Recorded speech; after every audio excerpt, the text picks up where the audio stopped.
Lonely rancher hadn't touched a woman in 15 years, until a mail-order bride arrived by mistake.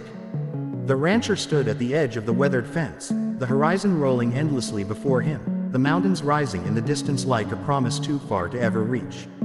His hat shaded his face, but not enough to hide the loneliness etched into every line around his eyes. For 15 long years, he had worked this land alone, the silence of the prairie his only companion, the ache in his chest his only reminder that once, he had been a man who knew love. Then she arrived. It was never supposed to happen this way. The letter he'd written months ago, one born of desperation, scrawled in clumsy words late at night, had been meant for a service in town, a mail-order bride agency that promised companionship to men in places too wild for most women. He hadn't expected an answer. He hadn't expected anyone to come. But the stagecoach delivered her just the same, stepping down in a gown too fine for the dust that swirled at her feet, a veil catching the wind like a flag of surrender. He couldn't move at first, just watched her as the veil whipped around her face and her eyes lifted toward the vast sky, as though she was searching for courage out there among the clouds. Something about her posture, defiant yet trembling, pulled him closer, but he stopped short, hands gripping the fence rail as though letting go might unravel him completely. She turned then, meeting his gaze. He saw the fear in her eyes, yes, but also the fire. She was not meek, not the timid sort he imagined when he wrote that letter. She was a woman who had known the weight of expectation, who carried secrets in the way her breath caught and her shoulders squared. And still, she walked toward him, every step deliberate, until the distance between them seemed as fragile as a whisper. Later, as the horses shifted uneasily in the background, they faced each other again. She had shed her fear like an old skin, though her veil still clung to her hair, and her dress, meant for a church aisle, not an unforgiving prairie, was streaked with dust. He studied her face in the fading light, the way her jaw set in determination. "You weren't expecting me," she said softly, though there was no accusation in her tone. "No," he admitted, his voice rough from years of silence. "But here you are." And here she was. For days, they circled one another, like the sun and moon caught in the same sky. He kept his distance, his rough hands busy with work, his eyes betraying him every time she passed. She tended the small cabin as though it had always been hers, her presence transforming the place, filling the air with something he thought had long since abandoned him, warmth. But the land was not kind, and neither were the men who lived on its edges. Trouble found them one evening, gunfire cracking through the still air. He stood between her and the violence, his revolver steady though his heart thundered.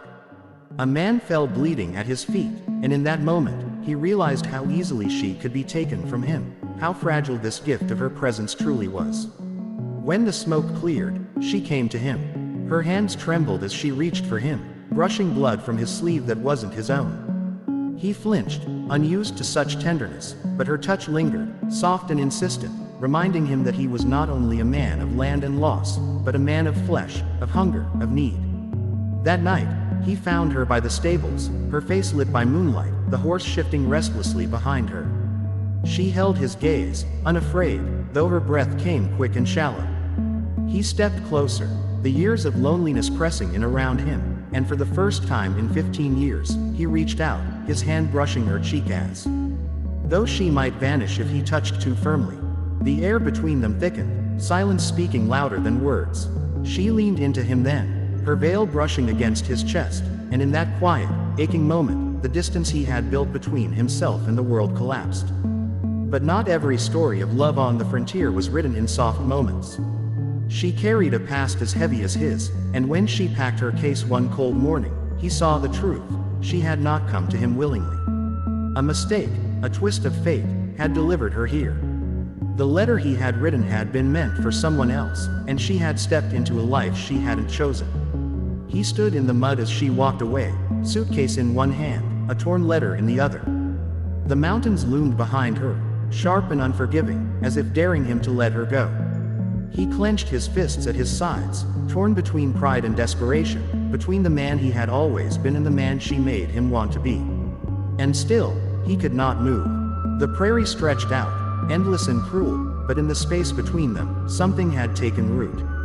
Something neither time nor distance could erase. Would she leave him to his silence once more, or would the mistake that brought her here prove to be the salvation neither of them knew they were searching for? The wind carried no answers, only the echo of his own heartbeat, louder than it had been in 15 years. The wind whipped across the open plains, carrying with it the smell of wet earth and distant pine, a reminder of the storm that had passed during the night. He stood motionless, rooted where she had left him, his hat pulled low to shield his eyes though there was no sun fierce enough to blind him from the truth. She was walking away, her veil tangled in the breeze, her steps unshaken, her grip tight on the yellowed suitcase that seemed too heavy for her slight frame. Each footfall sounded louder than a gunshot in his chest. He told himself to move, to speak, to call her name into the cold air, but his pride clamped down on his tongue and his boots might as well have been nailed to the ground. The letter clutched in her hand fluttered against the wind, its edges worn and crumpled, the ink smeared from her fingers. He knew it wasn't hers. It wasn't meant for her. It was his words, his plea, that had reached her by mistake, a message intended for another, and yet she had come.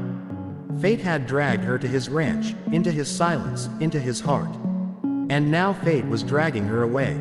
She stopped once, turning back with her hair whipping across her face.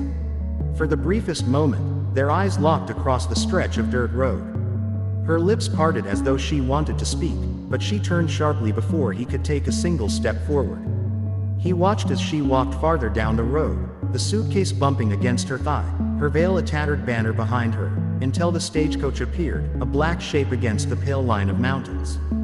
When it pulled away with her inside, the world became too quiet. He stood for a long while, the dust from the wheels swirling like ghosts around his boots, until the ache in his chest became too much to bear. With a muttered curse, he turned away and stalked back toward the ranch, fists tight at his sides. The following days blurred together in labor that was more punishment than necessity.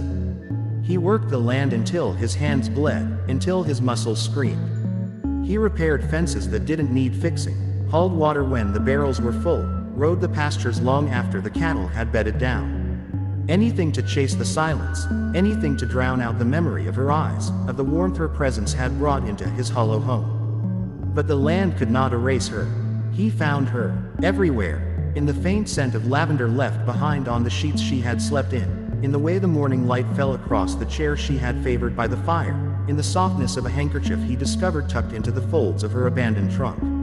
Every reminder was a knife twisting deeper, but he couldn't bring himself to let them go.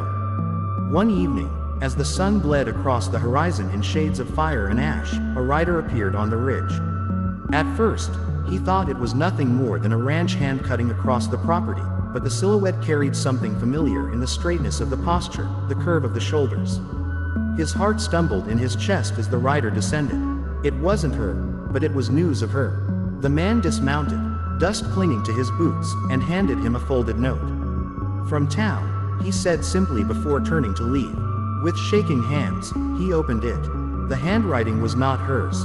It belonged to a man whose name he had heard whispered only in rumors, a man with a reputation for gambling, whiskey, and fists that broke more than bones.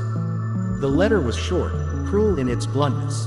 She had been claimed, dragged into a saloon marriage by force of circumstance, her presence a debt settled with ink and a ring. His blood ran cold, and then hot. He crumpled the letter in his fist, rage and fear colliding inside him until he could scarcely breathe. She had walked away from him, yes, but not into freedom. She was shackled now, caged in the kind of life that would break her spirit, that would destroy the fire in her eyes. He could not allow it. The next morning, he saddled his horse before dawn. His revolver was strapped low at his side, his hat pulled firm against the wind. Every hoofbeat carried him closer to town, to the saloon that stank of sweat and whiskey, to the man who dared to claim what had never been his. When he found her, she was standing by the bar, her gown dirtied and torn from travel, her veil gone, her hair loose around her shoulders. But her eyes, those eyes still held that fire, though it flickered weakly now, dimmed by fear. She saw him before he spoke, her lips parting in a soft gasp that echoed louder than a gunshot in his heart. The man beside her turned, his sneer wide and cruel, his hand already hovering near the revolver on his hip. The saloon went silent, the air thick with the promise of violence. "You came all this way for a mistake," the man drawled, his voice slurred with drink. The rancher's jaw tightened. His hand hovered near his holster. She's no mistake. The draw was fast. Too fast. Guns barked like thunder in the cramped room, smoke choking the air, wood splintering, glass shattering. Pain ripped across his shoulder, but he didn't falter. He kept firing, each shot fueled by 15 years of silence, by the emptiness she had filled, by the certainty that he would not leave without her. When the echoes died, the man lay bleeding on the floor, his sneer twisted into nothing. The rancher staggered, his arms slick with blood, but she was there before he could fall. Her hands pressed to his wound, her voice trembling as she begged him to hold on. And for the first time in his life, he allowed himself to lean into someone else, to let her carry the weight. They left town together, the eyes of strangers burning into their backs as they rode away. The mountains loomed in the distance, sharp and unyielding, but this time, he wasn't riding toward solitude. She clung to him as the horse carried them across the plains, her cheek pressed to his back, her hands gripping tight as though she would never let go again. Back at the ranch, the silence felt different. Not hollow, not suffocating. It was the quiet of belonging, of two hearts learning the rhythm of one another. He healed slowly, his body scarred but his spirit no longer broken. She unpacked her suitcase at last, placing her things into drawers and shelves as though staking her claim not just on the house, but on him. And though he still woke some nights with the weight of old loneliness pressing down on his chest, he would turn his head and find her there, her breath soft against his skin, her hand resting on his heart as though it belonged to her. And he knew it did. The prairie stretched on endlessly around them, vast and untamed, but within it, he had found something he thought he had lost forever. Not just love, not just a woman, but the chance to live again, to be touched, to be seen, to be known. And he would never let it slip away again. The days that followed carried a rhythm unlike anything he had ever known. For years, the sound of the ranch had been predictable. The creak of the windmill, the lowing of cattle, the scrape of boots on dry soil. But now, there was something else, a softer sound, the echo of her footsteps as she moved through the house, the faint hum of a tune she carried while tending to chores, the hushed tone of her voice when she read aloud by the fire. Those little things wove into the fabric of his solitude, patching holes he had thought too afraid to mend. At first, he kept his distance. Old habits, the kind born of years alone, refused to die quickly. He would watch her from the doorway as she hung laundry on the line, the cloth billowing in the breeze like sails catching an invisible wind. He would linger just beyond the porch when she brushed her hair at dusk, the glow of lantern light painting her features in a way that made his chest tighten painfully. He wanted to step forward, to close the space between them, but the weight of his past, the emptiness, the loss, the belief that he was unworthy of such closeness, held him back. She noticed. Of course she did. One evening, as they sat across from each other at the table, the meal between them barely touched, she looked at him with eyes too sharp to miss a single thing. "You keep building walls," she said quietly, her fork resting against her plate. "I didn't come all this way just to stand on the outside." Her words struck deeper than any bullet. He stared at her, the flickering light catching in her hair, in her eyes that dared him to be honest. His throat felt dry, his voice rough when he finally answered. "I don't know how to let you in. It's been too long." Her lips softened into something between a smile and a sorrow. "Then let me teach you." And she did. The lesson wasn't swift. It came in small moments. The brush of her hand against his when she passed him a cup of coffee in the morning, the way she leaned against his arm when they walked the fence line together, the warmth of her laugh when he said something clumsy but earnest. Each touch chipped away at the walls he had built stone by stone over 15 years, until finally, there were cracks wide enough for her light to spill through. But the world beyond the ranch didn't rest. Word of the saloon shooting traveled fast, and with it came whispers of revenge. Men who had called the dead gambler a friend began to circle, eyes sharp and greedy, hands too quick to draw iron. The ranch became a target, not for what it was worth in cattle or land, but for the woman who now lived there, the woman who had once belonged, by law if not by love, to another man. He knew it was only a matter of time before the trouble reached them. He began training her, quietly at first. In the cool mornings, he set bottles on fence posts and handed her a revolver, guiding her fingers over the grip, steadying her stance. She was hesitant, her hands trembling, but determination burned in her eyes. With each shot, Her aim grew truer, until the sound of glass shattering became less an accident and more a promise. "You've got fight in you," he told her one day, pride softening the edge of his voice. Her lips curved into a smile, faint but fierce. "I learned it from you." The storm broke one late afternoon, the sky heavy with the weight of rain not yet fallen. A group of riders appeared on the ridge, their silhouettes sharp against the darkening sky. He counted 6, maybe more, each one armed, their presence carrying the stink of vengeance. She stood beside him on the porch, her hand brushing against his, her chin lifted in defiance. "They've come for you," she whispered. "No," he corrected, his eyes narrowing as he adjusted the revolver on his hip. "They've come for us." The riders descended like wolves. Words were exchanged, threats sharp as knives, but the time for talking burned away with the first shot fired. The ranch erupted into chaos, the crack of guns mixing with the thunder of hoofs, the splintering of wood, the sharp cries of men falling. He fought with the precision of a man who had nothing left to lose, every bullet fired not for himself but for her. She fought too. He caught glimpses of her through the smoke and dust, her veil long gone, her hair wild, her hands steady as she fired from the porch. Each shot she took was a vow that she would not be taken, that the life she had begun here was hers to claim. When the dust settled, silence fell heavy over the ranch.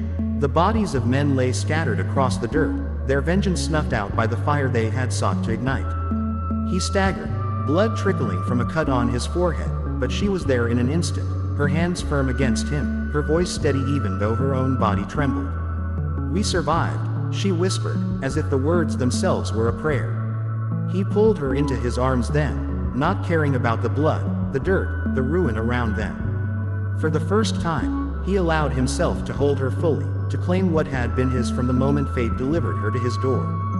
The years of loneliness shattered in that embrace, replaced by something fierce and unyielding. From that day forward, they lived differently. The land was still hard, the work relentless, but now there was laughter in the mornings, warmth in the evenings, a bond forged in fire and tested in blood. She unpacked more than her belongings. She unpacked her soul, filling the ranch with life, with music, with a sense of belonging he had never dared to dream of. He, in turn, gave her his silence, not as emptiness but as a canvas on which her voice could bloom. He gave her his strength, his protection, his heart.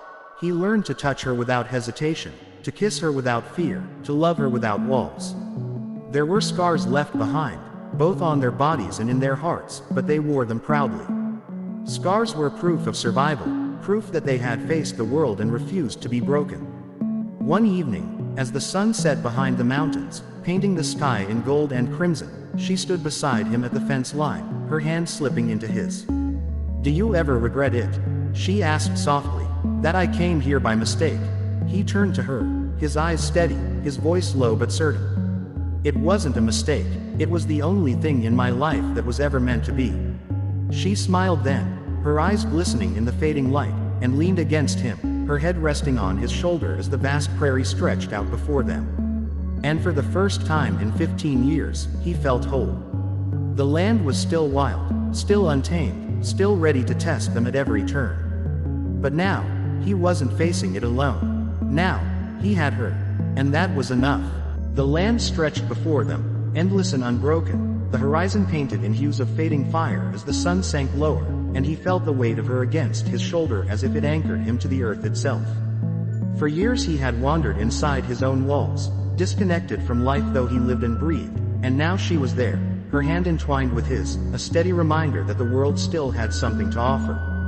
The cattle lowed in the distance, a wind whispered through the grass, and for the first time in memory, he allowed himself to believe that perhaps peace was possible. But peace, he knew, was not promised. The night carried a stillness, but it was the kind of stillness that warned of storms to come. She sensed it too. Long after the lamps were dimmed and the house settled into darkness, she lay awake, listening to his breathing beside her, even and deep, and to the faint creak of the house as it shifted with the wind. Her mind replayed the faces of the men who had come for them, their cold eyes, their clenched fists, the violence they had unleashed. She knew death lingered close, a shadow that did not vanish just because the fight had ended. The world they lived in was one that never forgot debts, and vengeance had a way of sowing roots deeper than anyone could pull free. The days that followed were marked by work, the kind that didn't allow for dwelling too long on what had passed. Fences needed mending, cattle driven to new pastures, the roof patched where bullets had torn through wood. She threw herself into the rhythm of it, her body growing stronger, her hands calloused, her spirit fierce. He watched her, admiration hidden in the quiet of his eyes, though he seldom spoke it aloud. She was unlike any woman he had ever known. Not delicate, not waiting for rescue, but fierce and unyielding, a fire that matched his own. At night, when the work was done and the stars scattered the sky like shards of glass, they found themselves drawn together by a force that neither could resist. Words were unnecessary. Touch spoke louder than anything else could. The brush of her fingers along his scarred jaw, the way he tucked her against his chest as if daring the world to try to take her. Their love grew not in sudden declarations but in moments lived, in survival shared, in silence that spoke of things beyond language. Yet the shadow remained. The town was restless. Whispers of more riders drifted into the saloon, of men still loyal to the gambler whose life had ended beneath the rancher's gun. Some claimed they would gather, others said they already had. He knew they would not stop with one attempt. Men who thrived on violence never settled for losing. It was late one morning when a rider appeared on the edge of the ranch. Dust clung to his clothes, his face shadowed beneath the brim of his hat. He rode slow, careful, the kind of caution that spoke of knowing he was being watched. The rancher stepped forward, his revolver low but ready, and the woman stood just inside the doorway, her own weapon hidden at her side. The rider lifted a hand, not in threat but in greeting. "I come with words," he said, his voice carrying the rasp of the trail. "Not bullets." "Words from who?" the rancher asked, his tone flat. "From the men who think you owe blood. They ain't finished. They'll be coming in numbers bigger than you've yet seen. They'll wait till the moon is high, when you're not expecting it. I was with them once, but I've no stomach for the kind of war they're about to bring. I figured you'd want to know." The rancher's eyes narrowed. "And what do you want in return?" "Nothing," the man said simply. "Just to be done with them. To walk away clean." He studied the man long and hard, weighing truth against lies, before finally giving a short nod. "Then walk." The rider turned his horse and disappeared into the horizon, leaving behind more questions than answers. But one truth was clear: the fight was not finished. That night, as the woman sat at the table cleaning her revolver, her hands steady though her heart raced, he spoke with a gravity that filled the room. "They'll be coming. More than before. We need to be ready." She looked up at him, her gaze unwavering. "Then we fight together." He felt a swell of pride mixed with fear. To fight together meant to risk losing her, and the thought of that tore at him more than the threat of his own death ever could. But he knew better than to deny her strength. She was not someone to be sheltered behind walls. She was the wall itself, unbreakable. They prepared. Ammunition was counted and stored, rifles checked and oiled, the ranch fortified as best it could be. Every creak of the wind, every shadow in the distance, every howl of a coyote felt like a warning. Days stretched into nights, and nights into days, tension coiling tighter with each passing moment. And then they came. It was near midnight when the sound of hooves shattered the silence. Dozens of riders, their torches burning against the dark, descended upon the ranch like a storm. The air filled with the thunder of horses, the crackle of flames, the shouts of men hungry for vengeance. The woman stood at the window, her jaw set, her revolver in hand. The rancher loaded his rifle, his movements calm, precise, as though the chaos outside was nothing more than another day's work. "Stay close," he said, his voice steady. "Always," she replied. The first shots rang out, bullets splintering wood, shattering glass. They returned fire, each shot deliberate, each one meant to count. The night erupted into violence, torches hurled onto the dry earth, flames licking at the barn, smoke thick in the air. The ranch became a battleground, the land itself soaked in blood and fire. He fought with the fury of a man who had everything to lose, every shot a shield between her and the world that sought to take her. She fought with equal ferocity, her hair wild, her eyes bright with determination, her hands never trembling even as men fell beneath her bullets. Together they moved as though they were one, covering each other, protecting each other, surviving each moment by the bond they had forged in fire. The attackers fell one by one, but their numbers seemed endless. Still they came, desperate and merciless, driven by vengeance that blinded them to the cost. The rancher felt a bullet graze his shoulder, hot pain flaring, but he did not falter. She was at his side in an instant, firing past him, her lips set in a grim line. Hours passed in what felt like minutes, until at last the tide began to break. The attackers, realizing the cost was too high, began to fall back, their torches dimming as they retreated into the darkness. The land fell silent once more, save for the crackle of flames and the labored breaths of the living. They stood together in the ruins of what had been their home, smoke rising into the night, bodies scattered across the earth. She reached for him, her hands trembling now that the fight was done, and pressed her forehead against his chest. He wrapped his arms around her, his grip fierce, his voice low and raw. "We're still here," he whispered. "Yes," she breathed, tears streaking through the soot on her cheeks. "We're still here." But survival came at a cost. The barn was gone, the cattle scattered, the house scarred by fire and bullets.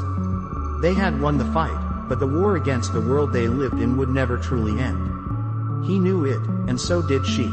Yet as they stood in the ashes, her hand still gripping his as though it were the only thing keeping her upright, he also knew this: whatever came next, they would face it together. Days later, as they began the slow work of rebuilding, she paused to watch him hammering boards into place. His shirt clung to him with sweat, his movements steady, his body lined with scars new and old. She felt something stir inside her, a fierce, unshakable certainty. This was her life now. This was her home. This man, scarred and silent, fierce and unyielding, was hers, and she was his. No storm, no fire, no vengeance could take that away. And as the sun rose over the horizon, painting the sky with light after a night of endless darkness, she stepped forward, placed her hand against his back, and whispered the only words that mattered. "I'm not afraid anymore." He turned, meeting her gaze, his eyes soft despite the hardness of the life around them. He didn't answer with words. He didn't need to. The way he pulled her into his arms, the way his lips pressed against her forehead, the way he held her as though the world itself could not break them, that was answer enough. And so they continued, step by step, day by day, building a life not from what the world gave them but from what they seized for themselves. Their love was no fragile thing. It was forged in fire, tested in blood, tempered by loss. It was unbreakable. The smell of smoke still clung to the air even after days had passed, as though the land itself refused to forget the violence it had witnessed. Ash lingered in the corners of the ranch house, smeared black where flames had licked the wood before dying away. He worked tirelessly from sunrise until the stars came out, hammering, sawing, dragging charred boards into piles, and setting new beams in place. She worked beside him, sleeves rolled, hair tied back, her hands blistered but steady. What once had been fragile inside her was now replaced with something strong, something forged by the fire that had nearly consumed them. In the evenings, when their bodies ached and their muscles screamed for rest, they sat side by side on the porch steps with tin mugs of coffee, staring at the horizon. They didn't speak much during those moments. Words seemed too small to capture the enormity of everything they had endured. Instead, they let silence bind them, their shoulders touching, their breaths slow and heavy, each one finding strength in the presence of the other. The town talked, of course. News of the attack had traveled far. Some admired them for their defiance, whispered of the courage it must have taken to hold off so many men. Others muttered darkly that their troubles would only grow. Every man shot had a brother, a cousin, a drinking partner who would not rest easy with the weight of revenge hanging unclaimed. He paid little heed to gossip, but he was not blind to the truth of it. Trouble might sleep, but it never died. One morning, as he saddled a horse for the long ride to the creek, she appeared at his side with a coil of rope slung over her shoulder. He frowned, unused to her insisting on joining him for the work he had always done alone. "It's a long ride," he said. "I know," she replied evenly, tightening the cinch strap before he could. "And you'll need the help." He wanted to argue, to tell her the land was harsh, that the ride was backbreaking, that she belonged where she could be safe. But he stopped himself. She had already proved she belonged here, not as a guest or a fragile thing to be protected but as a partner. So instead, he nodded, mounted his horse, and reached down to offer her a hand up onto hers. The ride was long, the sun unrelenting, but she didn't falter. She handled the reins with a growing confidence, her posture steady, her eyes sharp as they scanned the land. Together, they drove strays back toward the herd, the rhythm of the work pulling them closer than words ever could. When they stopped at the creek to water the horses, she knelt at the edge, cupping the cool water into her hands, and looked up at him with a smile that made his chest ache. "This doesn't feel like work," she said softly. "It feels like living." For a long moment, he simply watched her, the sunlight catching in her hair, the sound of the water mingling with the quiet peace of the land. Then he crouched beside her, dipped his own hands into the stream, and drank. When he looked up, their eyes met, and something unspoken passed between them, something deeper than desire, steadier than fear. A promise, though neither spoke it aloud. The months turned. Summer bled into autumn, the nights crisp, the mornings cool. Together they harvested what little the earth had yielded, stacked hay in what remained of the barn, and prepared for winter. Each day was filled with labor, but also with small moments that wove a tapestry of intimacy. The brush of his hand at the small of her back as they carried supplies inside, the way she hummed softly as she stirred stew over the fire, the rare but unguarded sound of his laugh when she teased him. They became more than survivors. They became something unbreakable. But the world outside their ranch did not forget. One evening, a rider approached bearing a letter sealed with wax. It was from the sheriff, who warned that more men were gathering, this time not just outlaws but hired guns, drawn by coin and the promise of land if they succeeded in driving him off. The gambler's brother had returned from distant towns, carrying wealth enough to buy loyalty. The war they had feared was no longer a whisper. It was a certainty. She read the letter aloud by lamplight, her voice steady though her hands shook.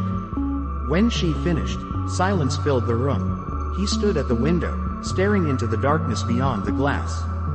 Finally, he said, "This won't end until one of us is gone." She set the letter down and rose, crossing the room until she stood behind him. "Then we fight until the end."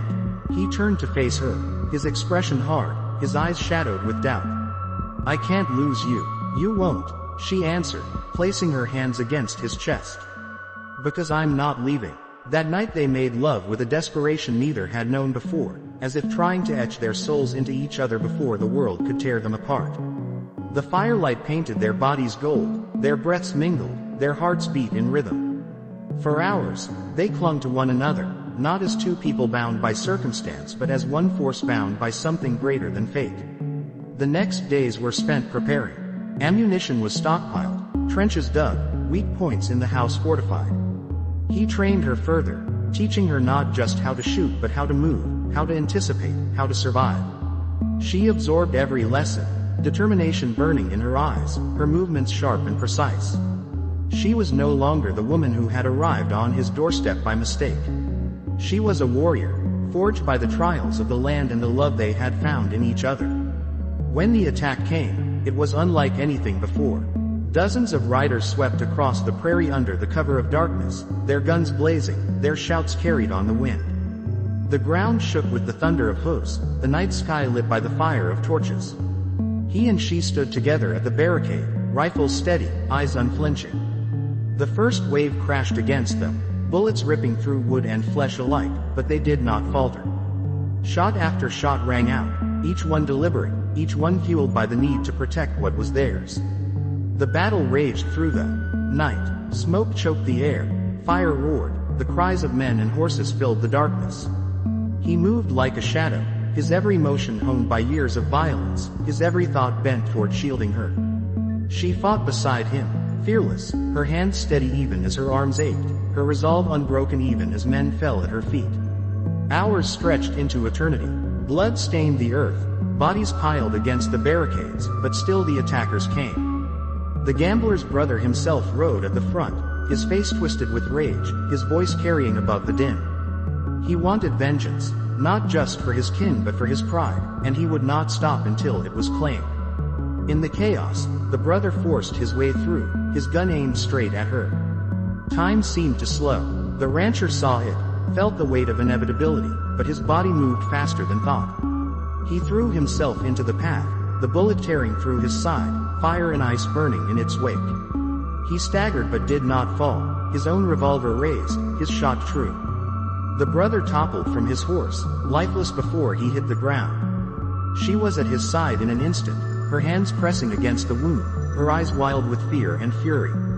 "Stay with me," she demanded, her voice breaking. "I'm not going anywhere," he managed, though the pain was blinding. The remaining attackers, seeing their leader fall, faltered. Panic spread among them like fire through dry grass. One by one, they broke, fleeing into the night, leaving behind their dead and wounded. The ranch, battered and scarred, still stood. They still stood. She worked frantically through the night to stop his bleeding, her hands stained red, her prayers whispered with every breath. He drifted in and out of consciousness, his body weak but his spirit unyielding.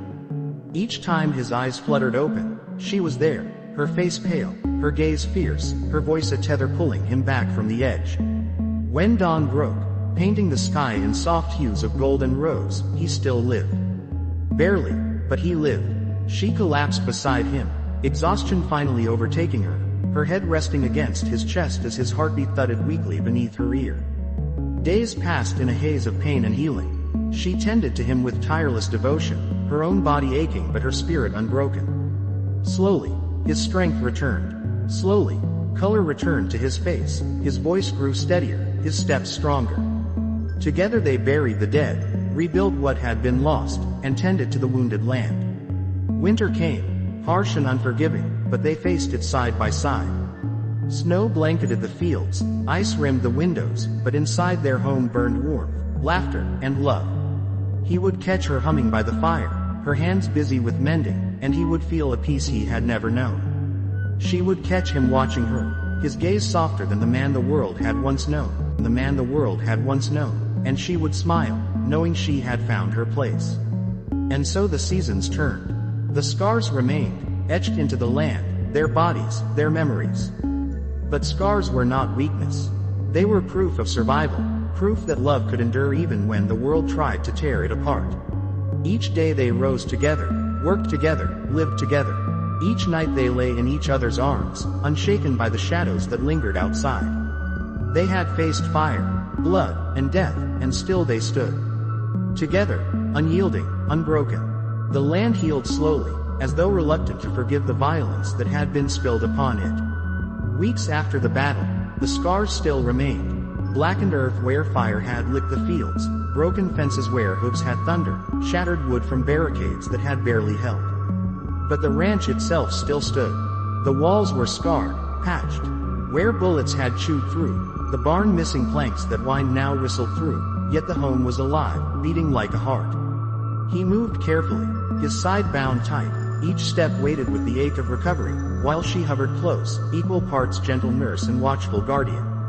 Each morning, she stoked the fire before dawn, cooked broth laced with herbs, and pressed it into his hands with the same firmness she used when bracing a fence post. He would grumble, insisting he was well enough to ride, to work, to carry his share.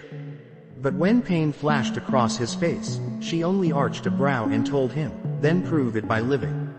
Her words silenced his protests, because deep down he understood, they hadn't endured everything just for him to die by stubbornness.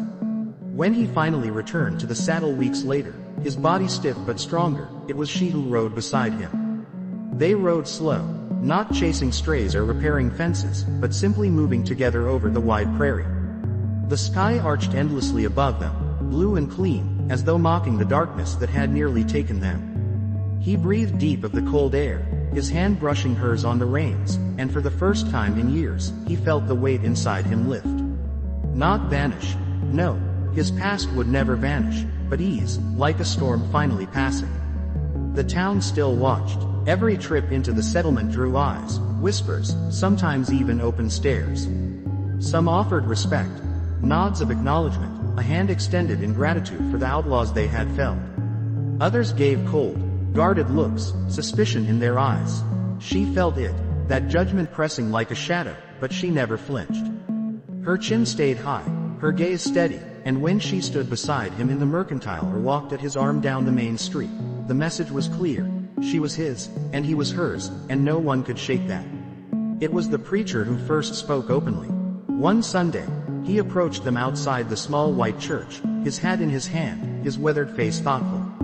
"You've stood together in fire," he said. "The Lord doesn't always send people the way we expect, but He sends them sure enough. Maybe it's time you bound yourselves properly, in front of heaven and earth alike." She felt her cheeks flush, though her heart fluttered. He looked at her, his face unreadable for a moment, then softened with the faintest smile.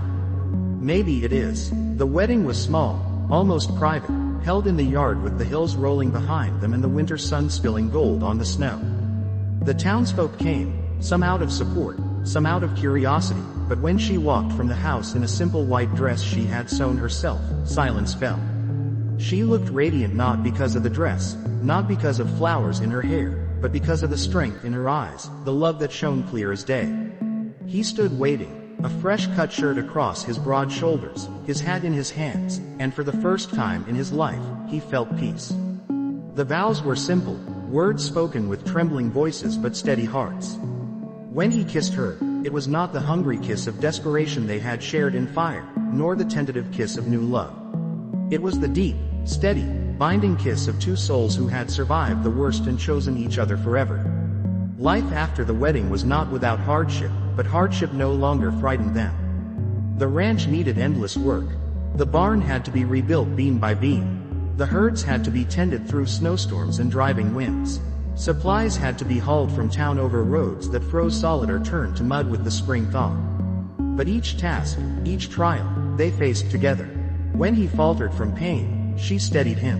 When she wearied from labor, he lifted the load. They laughed more easily, spoke more freely, and in quiet moments by the fire, they touched as though memorizing each other all over again. As the months passed, the ranch flourished again. Calves were born healthy in the spring, crops sprouted green and strong. Neighbors who had once kept their distance began to come around, offering help, trading supplies, sharing meals. Trust grew slowly, but it grew, rooted in the way the two of them stood, unshaken, unwavering. Their love had become a beacon, even for those too proud to admit it. Yet, shadows never vanish entirely. One evening, while he mended a gate and she prepared supper, a lone rider appeared at the edge of the land. He bore no gun drawn, no torch or malice, but his face was familiar, kin to one of the men who had died in the firestorm months ago. He halted at the fence, eyes narrowed, then called out, "I came to see if it's true that the land didn't break you. That love did." The rancher stood tall, shoulders square, hand resting near his revolver though he did not draw. "It's true," he said simply. The rider studied them for a long moment, then nodded once. "Then maybe the blood ends here." And with that, he turned and rode away, leaving silence behind him. That night, as they sat together by the fire, she leaned her head against his shoulder. "Do you think it's really over?" she whispered. He kissed her hair, his arm tight around her. "It'll never truly be over. But maybe it doesn't need to be. Maybe what matters is that we keep choosing each other, no matter what comes." Seasons turned again. Spring melted into summer, summer ripened into autumn, autumn surrendered to winter. Each year brought its trials. Storms that tore fences, drought that cracked the earth, births and burials, laughter and tears. But through it all, they remained side by side. She grew stronger, her hands as calloused as his, her aim as true. He softened, not in strength but in spirit, his laughter warmer, his heart open in ways he had once believed impossible. One morning, years later, as dawn spilled pink across the horizon, he stood on the porch with a steaming mug of coffee in his hand. She came out to join him, her hair silvered at the temples now, her eyes still fierce and bright. He slipped an arm around her waist, pulling her close, and together they watched the land awaken, the cattle grazing, the barn standing proud, the hills rolling endless. "This land tried to take everything from me," he murmured, his voice rough but steady. "For 15 years, I thought it had. Then you came." She looked up at him, her smile soft. "By mistake," she teased. He chuckled, kissing her forehead. "The only mistake that ever saved me." They stood in silence for a long while, listening to the wind whisper through the grass, the sound of life all around them. The scars of their past remained, etched into their bodies, their memories, the very wood of their home. But scars were not the end of a story. They were the proof of survival, the proof of love that endured. And when the sun broke fully over the horizon, flooding the ranch in light, They stepped forward together, hand in hand, unbroken, unyielding, their story complete not because it ended, but because it had truly begun. Thank you so much for watching this story till the very end. Your support means more than words can ever say. If you felt the depth of this journey, don't forget to give it a like, share it with someone who needs it, and most importantly, subscribe to the channel. Together, we'll keep bringing powerful stories to life, and your presence here makes all the difference.